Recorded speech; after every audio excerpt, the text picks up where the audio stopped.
ഓം ശാന്തി 5-5-2025 പ്രഭാതമുരളി.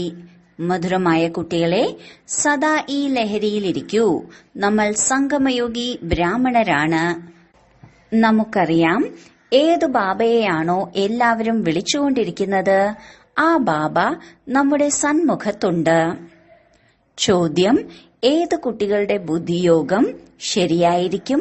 അവർക്ക് ഏത് സാക്ഷാത്കാരമാണ് ഉണ്ടായിക്കൊണ്ടിരിക്കുക? ഉത്തരം: സത്യയുഗി പുതിയ രാജധാനിയിൽ എന്തെല്ലാം ഉണ്ടായിരിക്കും? എങ്ങനെ നമ്മൾ സ്കൂളിൽ പഠിക്കും, പിന്നീട് രാജ്യം ഭരിക്കും? സമീപത്തേക്ക് വന്നുകൊണ്ടിരിക്കെ ഈ എല്ലാ സാക്ഷാത്കാരങ്ങളും ഉണ്ടായിക്കൊണ്ടിരിക്കും.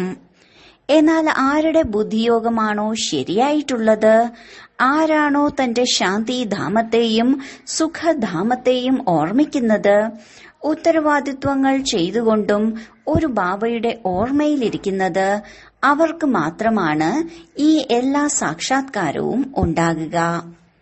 ഗീതം. ഓം നമ ശിവായ. ഓം ശാന്തി. ഇവിടെ കുട്ടികൾക്ക് ഒന്നും പറയേണ്ടതിന്റെ ആവശ്യമില്ല. ഒരു പ്രാവശ്യം പറഞ്ഞു കഴിഞ്ഞു, ഇടയ്ക്കിടയ്ക്ക് പറയേണ്ടതിന്റെ ആവശ്യമില്ല. ബാബയും ഒന്നു മാത്രമാണ്. ബാബ പറയുന്നതും ഒന്ന് തന്നെയാണ്. എന്താണ് പറയുന്നത്? കുട്ടികളെ, എന്നെ മാത്രം ഓർമ്മിക്കൂ. ആദ്യം പഠിച്ച് പിന്നീട് ഇവിടെ വന്ന് ഇരിക്കുന്നു. നമ്മൾ ഏത് അച്ഛന്റെ കുട്ടികളാണോ ആ അച്ഛനെ ഓർമ്മിക്കണം. ഇതും ഇപ്പോൾ നിങ്ങൾ ബ്രഹ്മാവിലൂടെ മനസ്സിലാക്കി. നമ്മൾ എല്ലാ ആത്മാക്കളുടെയും അച്ഛൻ ഒന്നാണ്. ലോകത്തിലുള്ളവർക്ക് ഇത് അറിയുകയില്ല. നിങ്ങൾക്കറിയാം, നമ്മൾ എല്ലാവരും ആ അച്ഛന്റെ കുട്ടികളാണ്. ഗോഡ് ഫാദർ എന്ന് എല്ലാവരും പറയുന്നു. ഇപ്പോൾ ബാബ പറയുകയാണ്, ഞാൻ ഈ സാധാരണ ശരീരത്തിൽ വന്ന് നിങ്ങളെ പഠിപ്പിക്കുകയാണ്. നിങ്ങൾക്കറിയാം, ബാബ ഇദ്ദേഹത്തിൽ വരുന്നു. നമ്മൾ ബാബയുടേതായി മാറിയിരിക്കുന്നു. ബാബ തന്നെയാണ് വന്ന് പതീതത്തിൽ നിന്ന് പാവനമാകുന്നതിനുള്ള വഴി പറഞ്ഞു തരുന്നത്. ഇത് മുഴുവൻ ദിവസത്തിലും ബുദ്ധിയിൽ ഉണ്ടായിരിക്കണം. എല്ലാവരും ശിവബാബയുടെ സന്താനങ്ങൾ തന്നെയാണ്. എന്നാൽ നിങ്ങൾക്കേ അറിയൂ, മറ്റാർക്കും അറിയില്ല. നമ്മൾ ആത്മാവാണെന്ന് നിങ്ങൾ കുട്ടികൾ മനസ്സിലാക്കുന്നു. ബാബ നമുക്ക് ആജ്ഞ നൽകുകയാണ്, എന്നെ ഓർമ്മിക്കൂ. ഞാൻ നിങ്ങളുടെ പരിധിയില്ലാത്ത പിതാവാണ്. എല്ലാവരും നിലവിളിച്ചുകൊണ്ടിരിക്കുകയാണ്, പതീത പാവന വരൂ. ഞങ്ങൾ പതീതമായിരിക്കുകയാണ്. ഇങ്ങനെ പറയുന്നത് ശരീരമല്ല, ആത്മാവ് ഈ ശരീരത്തിലൂടെ പറയുകയാണ്. 84 ജന്മങ്ങൾ എടുക്കുന്നതും ആത്മാവ് തന്നെയല്ലേ? നമ്മൾ അഭിനേതാക്കളാണെന്ന് ബുദ്ധിയിൽ ഉണ്ടായിരിക്കണം. ബാബ ഇപ്പോൾ നമ്മളെ ത്രികാലദർശിയാക്കി മാറ്റിയിരിക്കുകയാണ്. ആദി മധ്യ അന്ത്യത്തിന്റെ ജ്ഞാനം നൽകി. ബാബയെ തന്നെയല്ലേ എല്ലാവരും വിളിക്കുന്നത്? വരൂ എന്ന് ഇപ്പോഴും അവർ പറയും, പറഞ്ഞുകൊണ്ടിരിക്കുന്നു.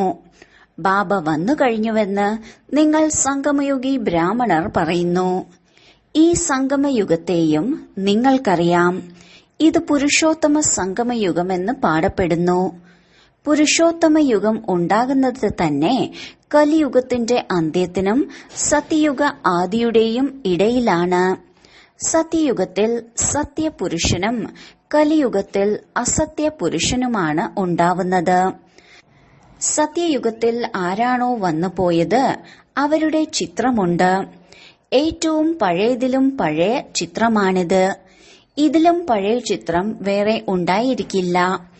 ആവശ്യമില്ലാത്ത അനേകം ചിത്രങ്ങൾ മനുഷ്യരിരുന്ന് ഉണ്ടാക്കുന്നു. ആരാരെല്ലാം വന്നുപോയെന്ന് നിങ്ങൾക്കറിയാം. സത്യയുഗത്തിൽ ഇങ്ങനെ ഉണ്ടായിരിക്കില്ല. സത്യയുഗത്തെയും നിങ്ങൾക്കറിയാം. ആദി സനാതന ദേവി ദേവതാ ധർമ്മമായിരുന്നു. ഇവിടെയാണെങ്കിൽ വസ്ത്രം തന്നെ നോക്കൂ. ഓരോരുത്തർക്കും അവരവരുടേതായി എത്ര വെറൈറ്റിയാണ്. അവിടെയാണെങ്കിൽ എങ്ങനെയാണോ രാജാവും റാണിയും, അതുപോലെയാണ് പ്രജയും. എത്ര സമീപത്തേക്ക് പോകുന്നുവോ നിങ്ങൾക്ക് തന്റെ രാജധാനിയിലെ വസ്ത്രങ്ങളുടെയെല്ലാം സാക്ഷാത്കാരം ഉണ്ടായിക്കൊണ്ടിരിക്കും. നമ്മൾ ഇങ്ങനെയുള്ള സ്കൂളിൽ പഠിക്കും, ഇത് ചെയ്യും എന്നെല്ലാം കണ്ടുകൊണ്ടിരിക്കും. ആരുടെ ബുദ്ധിയോഗമാണ് നല്ലതെന്ന് കാണുകയും ചെയ്യും. തന്റെ ശാന്തിധാമത്തെയും സുഖധാമത്തെയും ഓർമ്മിക്കുന്നു. ജോലി, ഉത്തരവാദിത്വം എല്ലാം ചെയ്യുക തന്നെ വേണം. നിങ്ങളിവിടെ ഇപ്പോൾ പഠിച്ച് ഭാവിയിലെ വിശ്വത്തിലെ അധികാരി ആവുന്നു. ഈ പഠിപ്പ് പുതിയ ലോകം, അമരലോകത്തിനു വേണ്ടിയുള്ളതാണെന്ന് നിങ്ങൾക്കറിയാം. ഇപ്പോൾ ബാബ നിങ്ങൾ കുട്ടികൾക്ക് മനസ്സിലാക്കി തന്നുകൊണ്ടിരിക്കുകയാണ്. ഇദ്ദേഹവും കേൾക്കുന്നു. ബാബയ്ക്കല്ലാതെ സൃഷ്ടിയുടെ ആദിമധ്യ അന്ത്യത്തിന്റെ രഹസ്യം ആർക്ക് മനസ്സിലാക്കി തരാൻ സാധിക്കും? എങ്ങനെയാണോ നിങ്ങൾ ഗൃഹസ്ഥത്തിൽ കഴിഞ്ഞിരുന്നത്, ഇദ്ദേഹവും അതുപോലെയാണ്. വസ്ത്രങ്ങളെല്ലാം അതുതന്നെയാണ്. എങ്ങനെയാണോ വീട്ടിൽ അച്ഛനും അമ്മയും കുട്ടിയും ഉള്ളത്, വ്യത്യാസമൊന്നുമില്ല. ബാബ ഈ രഥത്തിൽ സവാരി ചെയ്ത് കുട്ടികളുടെ അടുത്തേക്ക് വരുന്നു. ഇദ്ദേഹത്തെ ഭാഗ്യശാലി രഥമെന്ന് പാടപ്പെടുന്നു. നിങ്ങൾക്ക് ജ്ഞാനത്തിന്റെ ലഹരിയാണ്. ഈ സംഗമത്തിൽ ബാബ നമ്മളെ പഠിപ്പിച്ചുകൊണ്ടിരിക്കുകയാണെന്ന് നിങ്ങൾ പറയുന്നു. നിങ്ങൾ ഈ ലോകത്തിലാണ്, എന്നാൽ ബുദ്ധി കൊണ്ടറിയാം നമ്മൾ ബ്രാഹ്മണർ സംഗമയുഗത്തിലാണ്. ബാക്കി എല്ലാ മനുഷ്യരും കലിയുഗത്തിലാണ്. ഇത് അനുഭവത്തിന്റെ കാര്യമാണ്. ബുദ്ധി പറയുന്നു നമ്മൾ കലിയുഗത്തിൽ നിന്ന് ഇപ്പോൾ പുറത്തു വന്നിരിക്കുകയാണ്. ബാബ വന്നു കഴിഞ്ഞിരിക്കുന്നു. ഈ പഴയ ലോകം മാറാനുള്ളതാണ്. ഇത് നിങ്ങളുടെ ബുദ്ധിയിലുണ്ട്. മറ്റാർക്കും ഇതറിയുകയില്ല. ഒരു വീട്ടിൽ തന്നെ ഇരിക്കുന്നവരാണെങ്കിലും ഒരു കുടുംബത്തിലേതാണെങ്കിലും അതിൽ തന്നെ അച്ഛൻ പറയും ഞാൻ സംഗമയുഗിയാണ്, കുട്ടി പറയും അല്ല ഞങ്ങൾ കലിയുഗത്തിലാണ്. അത്ഭുതമല്ലേ? കുട്ടികൾക്കറിയാം നമ്മുടെ പഠനം പൂർത്തിയാകുമ്പോൾ വിനാശമുണ്ടാകും. തീർച്ചയായും വിനാശമുണ്ടാകണം. നിങ്ങളിലും ചിലർക്കറിയാം ഈ കാണുന്ന ലോകം വിനാശമാവുന്നതാണെങ്കിൽ പുതിയ ലോകത്തിനു വേണ്ടിയുള്ള തയ്യാറെടുപ്പിൽ മുഴുകും. പെട്ടിയെല്ലാം തയ്യാറാക്കും. ബാക്കി കുറച്ചു സമയമേ ഉള്ളൂ. ബാബയുടേതായി മാറി. വിശന്ന് മരിക്കുകയാണെങ്കിലും ആദ്യം ബാബ, പിന്നെ കുട്ടികൾ. ഇത് ബാബയുടെ ഭണ്ഡാരയാണ്. നിങ്ങൾ ശിവബാബയുടെ ഭണ്ഡാരയിൽ നിന്നാണ് കഴിക്കുന്നത്. ബ്രാഹ്മണർ ഭക്ഷണമുണ്ടാക്കുന്നു, അതുകൊണ്ട് ഇതിനെ ബ്രഹ്മഭോജനമെന്ന് പറയുന്നു. ആരാണോ പവിത്ര ബ്രാഹ്മണർ ഓർമ്മയിലിരുന്നുണ്ടാക്കുന്നത്, ബ്രാഹ്മണർക്കല്ലാതെ ശിവബാബയുടെ ഓർമ്മയിൽ മറ്റാർക്കും ഇരിക്കാൻ സാധിക്കില്ല. ലൗകിക ബ്രാഹ്മണർ ശിവബാബയുടെ ഓർമ്മയിൽ ഇരിക്കുന്നില്ല. എവിടെയാണോ ബ്രാഹ്മണർ ഭോജനമുണ്ടാക്കുന്നത്, അതാണ് ശിവബാബയുടെ ഭണ്ഡാര. ബ്രാഹ്മണർ യോഗത്തിൽ ഇരിക്കുന്നു. പവിത്രം തന്നെയാണ്. ബാക്കി യോഗത്തിന്റെ കാര്യമാണ്. ഇതിൽ തന്നെയാണ് പരിശ്രമമുള്ളത്. വാചകമടി നടക്കില്ല. ഇങ്ങനെ ആർക്കും പറയാൻ സാധിക്കില്ല ഞാൻ സമ്പൂർണ്ണ യോഗത്തിലാണ് അല്ലെങ്കിൽ 80% യോഗത്തിലാണ് എന്ന്. ആർക്കും പറയാൻ സാധിക്കില്ല. ജ്ഞാനവും വേണം. നിങ്ങൾ കുട്ടികളിൽ യോഗി അവരാണ്. ആരാണോ തന്റെ ദൃഷ്ടിയിലൂടെ ആരെയെങ്കിലും ശാന്തമാക്കുന്നത്. ഇതും ശക്തിയാണ്. തീർത്തും ശാന്തമായി തീരും. എപ്പോഴാണോ നിങ്ങൾ അശരീരിയായി മാറി ബാബയുടെ ഓർമ്മയിലിരിക്കുന്നത്, അതാണ് സത്യമായ ഓർമ്മ. വീണ്ടും ഇത് അഭ്യസിക്കണം. എങ്ങനെയാണോ ഇവിടെ നിങ്ങൾ ഇരിക്കുന്നത്, ഈ അഭ്യാസം ചെയ്യിപ്പിക്കുകയാണ്. എന്നിട്ടും എല്ലാവരും ഒന്നും ഓർമ്മയിൽ ഇരിക്കുന്നില്ല. അവിടെയും ഇവിടെയും ബുദ്ധി അലഞ്ഞുകൊണ്ടിരിക്കുന്നു. അത് പിന്നീട് നഷ്ടം ഉണ്ടാക്കുന്നു. ഇവിടെ ഗതിയിൽ ഇരുത്തേണ്ടത് അവരെയാണ്. ആരാണോ സ്വയം ഡ്രിൽ ടീച്ചർ എന്ന് മനസ്സിലാക്കുന്നത്. ബാബയുടെ ഓർമ്മയിൽ മുന്നിലിരിക്കുന്നു. ബുദ്ധിയോഗം മറ്റെവിടേക്കും പോകരുത്. നിശബ്ദത നിറയും. നിങ്ങൾ അശരീരിയായി മാറുകയും ബാബയുടെ ഓർമ്മയിൽ ഇരിക്കുകയും ചെയ്യുന്നു. ഇതാണ് സത്യമായ ഓർമ്മ. ഇപ്പോൾ നിങ്ങൾക്ക് ശ്രീമതം ലഭിച്ചിരിക്കുകയാണ്. സ്വയം ആത്മാവെന്ന് മനസ്സിലാക്കി എന്നെ ഓർമ്മിക്കൂ. നമ്മൾ 84 ജന്മങ്ങൾ എടുക്കുന്നുവെന്ന് നിങ്ങൾക്കറിയാം. ഓരോ ജന്മത്തിലും മെല്ലെ മെല്ലെ കല കുറഞ്ഞു വരുന്നു. എങ്ങനെയാണോ ചന്ദ്രന്റെ കല കുറഞ്ഞു വരുന്നത്, അതുപോലെ കാണുന്നതിലൂടെ അത്രയൊന്നും അറിയാൻ പറ്റില്ല. ഇപ്പോൾ ആരും സമ്പൂർണരായി മാറിയിട്ടില്ല. മുന്നോട്ടു പോകുമ്പോൾ നിങ്ങൾക്ക് സാക്ഷാത്കാരം ഉണ്ടാകും. ആത്മാവ് എത്ര ചെറുതാണ്, അതിന്റെയും സാക്ഷാത്കാരം ഉണ്ടാകുന്നു. ഇല്ല എങ്കിൽ ഇവരിൽ ലൈറ്റ് കുറവാണ്, ഇവരിൽ കൂടുതലാണെന്ന് സന്ദേശി കുട്ടികൾ എങ്ങനെ പറയും? ദിവ്യദൃഷ്ടിയിലൂടെ തന്നെയാണ് ആത്മാവിനെ കാണുന്നത്. ഇതുമെല്ലാം ഡ്രാമയിൽ അടങ്ങിയതാണ്. എന്റെ കൈകളിൽ ഒന്നുമല്ല. ഡ്രാമ എന്നിലൂടെ ചെയ്യിക്കുന്നു. ഇതെല്ലാം ഡ്രാമ അനുസരിച്ച് നടന്നുകൊണ്ടിരിക്കുകയാണ്. ഭോഗം മുതലായവയെല്ലാം ഡ്രാമയിൽ അടങ്ങിയിട്ടുള്ളതാണ്. സെക്കൻഡ് ബൈ സെക്കൻഡ് അഭിനയം ഉണ്ടാകുന്നു. പാവനമായി മാറുന്നത് എങ്ങനെയാണെന്നുള്ള പഠിപ്പ് ബാബ ഇപ്പോൾ നൽകുകയാണ്. ബാബയെ ഓർമ്മിക്കണം. പതീതമായി മാറുകയും പിന്നീട് പാവനമായി മാറുകയും ചെയ്യുന്ന ആത്മാവ് എത്ര ചെറുതാണ്. അത്ഭുതകരമായ കാര്യമല്ലേ?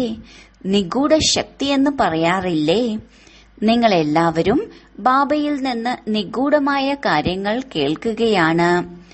ഏറ്റവും വലിയ നിഗൂഢമായ കാര്യമാണ് ആത്മാവിന്റെയും പരമാത്മാവിന്റെയും. ഇതാർക്കും അറിയുകയില്ല. ഋഷിമുനിമാർക്കൊന്നും തന്നെ അറിയുകയില്ല. ഇത്രയും ചെറിയ ആത്മാവ് തന്നെയാണ് കല്ലുബുദ്ധിയും പിന്നീട് പവിഴബുദ്ധിയും ആകുന്നത്. ബുദ്ധിയിൽ ഈ ചിന്ത നടന്നുകൊണ്ടിരിക്കണം, നമ്മൾ ആത്മാവ് കല്ലുബുദ്ധിയായിരുന്നു. ഇപ്പോൾ വീണ്ടും ബാബയുടെ ഓർമ്മയിലൂടെ പവിഴബുദ്ധിയായി മാറിക്കൊണ്ടിരിക്കുകയാണ്. ലൗകിക രീതിയിലാണെങ്കിൽ അച്ഛനും വലുതായിരിക്കും, അതുപോലെ ടീച്ചറും ഗുരുവും വലിയവരൊക്കെ ആയിരിക്കും ലഭിക്കുന്നത്. ഇതാണെങ്കിൽ ഒരേ ഒരു ബിന്ദുവായ അച്ഛനും ടീച്ചറും ഗുരുവുമാണ്. മുഴുവൻ കൽപ്പത്തിലും ദേഹധാരിയെ ഓർമ്മിക്കുന്നു. ഇപ്പോൾ ബാബ പറയുകയാണ്, എന്നെ മാത്രം ഓർമ്മിക്കൂ. നിങ്ങളുടെ ബുദ്ധിയെ എത്ര സൂക്ഷ്മമാക്കി മാറ്റുന്നു. വിശ്വത്തിന്റെ അധികാരിയായി മാറുക എന്താ ചെറിയ കാര്യമാണോ? ഈ ലക്ഷ്മി നാരായണൻ സത്യയുഗത്തിന്റെ അധികാരിയായി മാറിയത് എങ്ങനെയാണെന്ന കാര്യം പോലും ആരും ചിന്തിക്കുന്നില്ല. നിങ്ങളും നമ്പർ വൈസ് പുരുഷാർത്ഥം അനുസരിച്ചാണ് അറിയുന്നത്. പുതിയ ആർക്കും തന്നെ ഈ കാര്യം മനസ്സിലാക്കാൻ സാധിക്കില്ല. ആദ്യം വലിയ രൂപത്തിൽ മനസ്സിലാക്കി തന്നു, പിന്നെ സൂക്ഷ്മതയിലൂടെ മനസ്സിലാക്കി തരുന്നു. ബാബ ബിന്ദുവാണ്. അവർ പിന്നീട് ഇത്രയും വലിയ വലിയ ലിംഗരൂപം ഉണ്ടാക്കുന്നു. ബാബ പറയുകയാണ്, എന്താണോ കഴിഞ്ഞുപോയത് അത് വീണ്ടും സംഭവിക്കും. ഇപ്പോൾ നിങ്ങൾ ബാബയുടെ ശ്രീമത്തിലൂടെ നടക്കൂ. ഇദ്ദേഹത്തിനും ബാബ ശ്രീമതം നൽകി സാക്ഷാത്കാരം ചെയ്യിച്ചല്ലോ. നിനക്ക് ഞാൻ ചക്രവർത്തി പദവി നൽകുന്നു. ഇപ്പോൾ ഈ സേവനത്തിൽ മുഴുകൂ. തന്റെ സമ്പത്തെടുക്കുന്നതിന്റെ പുരുഷാർത്ഥം ചെയ്യൂ.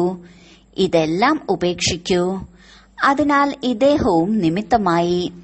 എല്ലാവരും ഒന്നും ഇങ്ങനെ നിമിത്തമായി മാറുന്നില്ല. ആർക്കാണോ ലഹരി കൂടുതലുള്ളത് അവർ വന്ന് ഇരിക്കും.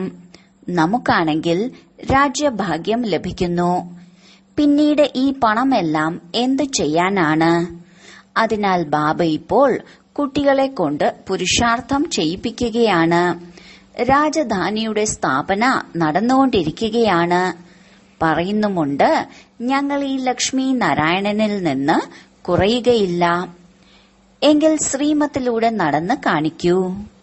അതും ഇതും പറയരുത്. ബാബ പറഞ്ഞിട്ടില്ല ഭാര്യയുടെയും കുട്ടികളുടെയും അവസ്ഥ എന്താവും. ആക്സിഡന്റിൽ ചിലർ പെട്ടെന്ന് മരിക്കുകയാണെങ്കിൽ എന്താ ആരെങ്കിലും വിശന്നിരിക്കുമോ? ഏതെങ്കിലും മിത്രസംബന്ധികൾ കഴിക്കുന്നതിനു വേണ്ടി നൽകുന്നു.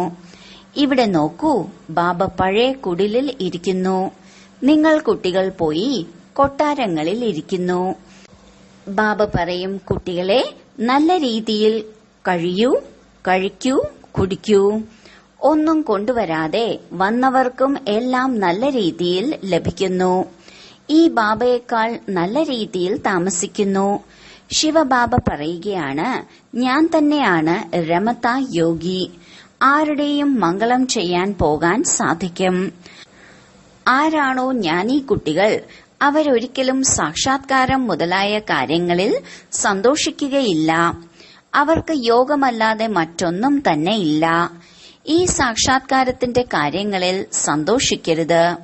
ശരി, വളരെ കാലത്തെ വേർപാടിനു ശേഷം തിരിച്ചു കിട്ടിയ മധുരമധുരമായ കുട്ടികളെ പ്രതി മാതാവും പിതാവുമായ ബാബ്ദാദയുടെ സ്നേഹസ്മരണയും സുപ്രഭാതവും.